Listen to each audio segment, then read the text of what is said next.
ಎಲ್ಲರಿಗೂ ಒಂದು ಅಭ್ಯಾಸ ಇರುತ್ತದೆ. ಅದು sports, cinema, gym, dance, swimming ಮುಂತಾದ ಅಭ್ಯಾಸ ಇರುತ್ತದೆ. ಮತ್ತು ಇನ್ನು ಕೆಲವೊಬ್ಬರಿಗೆ ಬುಕ್ ಓದುವ ಅಭ್ಯಾಸ ಇರುತ್ತದೆ. Love story, comedy, fiction, inspiration story, horror story, ಈ ಥರ ತುಂಬ ಅನೇಕ ಪುಸ್ತಕಗಳ ಪ್ರೇಮಿಗಳು ಈ ಜಗತ್ತಿನಲ್ಲಿದ್ದಾರೆ. ಈ ಥರ ಅವರಿಗೆ ಇಷ್ಟವಾದ ಪುಸ್ತಕ ಓದಿ ವಿದ್ಯೆಯನ್ನು ತಿಳಿದುಕೊಳ್ಳುತ್ತಾರೆ. ಇನ್ನು ಕೆಲವರಿಗೆ ರಹಸ್ಯವಾದ ಪುಸ್ತಕ ಓದುವ ಅಭ್ಯಾಸ ಇರುತ್ತದೆ. ಯಾಕಂದರೆ ಅವರ ಪ್ರಶ್ನೆಗೆ ಬೇಕಾಗಿರೋ ಉತ್ತರ ಆ ಪುಸ್ತಕದಲ್ಲಿದೆ ಎಂದು ಅವರು ನಂಬಿರುತ್ತಾರೆ. ಇಂತಹ ಸಾವಿರಾರು ಪುಸ್ತಕಗಳು ಇಡೀ ಜಗತ್ತಿನಲ್ಲಿದೆ. ಆದರೆ ಅಂತಹ ಪುಸ್ತಕಗಳನ್ನು ಓದಲು ಯಾರಿಗೂ ಪರ್ಮಿಷನ್ ಇರೋದಿಲ್ಲ. ಯಾಕಂದರೆ ಈ ಪುಸ್ತಕದಲ್ಲಿ ಇರುವ ನಿಜ ಘಟನೆಗಳು ಮತ್ತು ನಿಗೂಢ ರಹಸ್ಯದಿಂದ ತುಂಬಿರುತ್ತದೆ. ಈ ಬುಕ್ಸ್ ಎಷ್ಟು ಡೇಂಜರ್ ಅಂದರೆ ಇದನ್ನು ಓದಲು ಹೋದ ತುಂಬ ಜನರ ಪ್ರಾಣವನ್ನೇ ಕಳೆದುಕೊಂಡಿದ್ದಾರೆ. ನೀವು 1984ರಲ್ಲಿ ರಿಲೀಸ್ ಆದ ಈವಿಲ್ ಡೆಡ್ ಸಿನಿಮಾ ಬಗ್ಗೆ ಗೊತ್ತೇ ಇರುತ್ತದೆ. ಇದನ್ನು ಸ್ಯಾಮ್ ರೇಮಿ ಅವರು ಡೈರೆಕ್ಟ್ ಮಾಡಿದರು.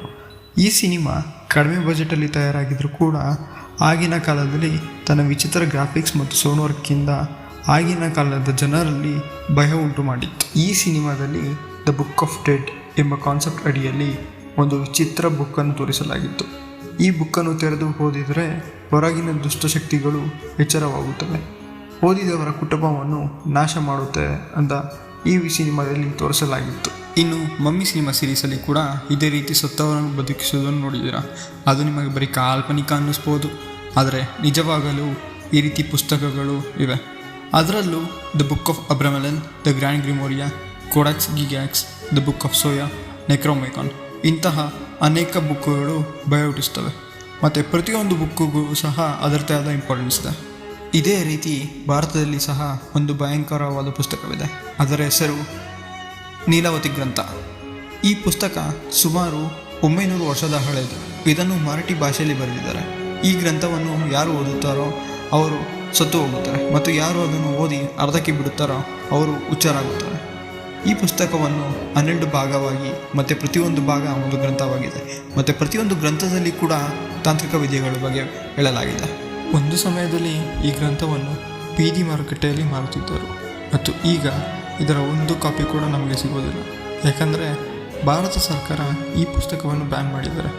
ಮೂಲಗಳ ಪ್ರಕಾರ ಇದರ ಇನ್ನೊಂದು ಕಾಪಿ ಮಹಾರಾಷ್ಟ್ರದ ಯಾವುದೋ ಒಂದು ಮ್ಯೂಸಿಯಮಲ್ಲಿ ದಿಗ್ಬಂಧನ ಮಾಡಿದ್ದಾರೆ. ಯಾಕೆಂದರೆ ಈ ಪುಸ್ತಕ ಸುತ್ತಲೂ ಯಾರ ಕಿರ್ಚಾಡೋ ಶಬ್ದಗಳು ಕೇಳಿಬರುತ್ತದೆ, ಮತ್ತು ಇದನ್ನು ಸಾಮಾನ್ಯ ಜನರು ನೋಡುವಂತಿಲ್ಲ. ಈ ಪುಸ್ತಕದ ವಿಶೇಷ ಏನೆಂದರೆ ಇದರಲ್ಲಿ ಪ್ರಾಣಿ, ಪಕ್ಷಿ, ಗಿಡ ಮರಗಳೊಂದಿಗೆ ಹೇಗೆ ಮಾತನಾಡಬಹುದು ಎಂದು ತಿಳಿಸಿದ್ದಾರೆ. ಮತ್ತು ಪಿಚಾಚಿ, ಬೇತಾಳ, ಯಕ್ಷಿಣಿ, ಶಾಕಿನಿ, ದಾಕಿನಿ ಇವುಗಳ ಬಗ್ಗೆ ಕೂಡ ಹೇಳಲಾಗಿದೆ. ಈ ಪುಸ್ತಕದಲ್ಲಿ ಪ್ರಾಣಿಗಳನ್ನು ಬಳಸಿ ನಿಧಿಯನ್ನು ಹೇಗೆ ಹುಡುಕುವುದು ಎಂದು ಬರೆದಿದ್ದಾರೆ. ಈ ಪುಸ್ತಕದ ಬಗ್ಗೆ ಇನ್ನೊಂದು ರಹಸ್ಯ ಇದೆ. ಅದನ್ನು ಕೇಳಿದರೆ ನಿಮಗೂ ಕೂಡ ಆಶ್ಚರ್ಯವಾಗಬಹುದು. ಅದು ಏನೆಂದರೆ ಸ್ವಾಮಿ ವಿವೇಕಾನಂದ ಅವರು ಕೊನೆಯ ದಿವಸಗಳಲ್ಲಿ ಅವರು ಈ ಪುಸ್ತಕವನ್ನು ಓದುತ್ತಿದ್ದರು, ಮತ್ತು ಮೂಲಗಳ ಪ್ರಕಾರ ಅವರು ಸಾವು ಕೂಡ ಈ ಪುಸ್ತಕದಿಂದ ಸಂಭವಿಸಿತು ಎಂದು ಹೇಳುತ್ತಾರೆ. ಇದು ಎಷ್ಟು ನಿಜ ಎಷ್ಟು ಸುಳ್ಳು ಇನ್ನೂ ತಿಳಿದಿಲ್ಲ. ಆದರೆ ನಿಮಗೆಲ್ಲ ತಲೆಯಲ್ಲಿ ಒಂದು ಪ್ರಶ್ನೆ ಹುಟ್ಟಿರಬಹುದು, ಈ ಬುಕ್ಕನ್ನು ಬರೆದವರಾದರೂ ಯಾರು? ಮತ್ತು ಈ ಬುಕ್ಕಿಗೆ ನೀಲಾವತಿ ಅಂತ ಹೆಸರು ಬಂದಿತ್ತಾದರೂ ಹೇಗೆ? ನಿಜಕ್ಕೂ ಈ ಪುಸ್ತಕ ಓದಿದವರು ಏಕೆ ಸಾಗುತ್ತಾರೆ?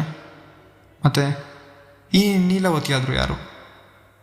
ಇಷ್ಟನ್ನು ತಿಳಿಯಲು ನಮ್ಮ ಮುಂದಿನ ವಿಡಿಯೋವನ್ನು ನೋಡಿ.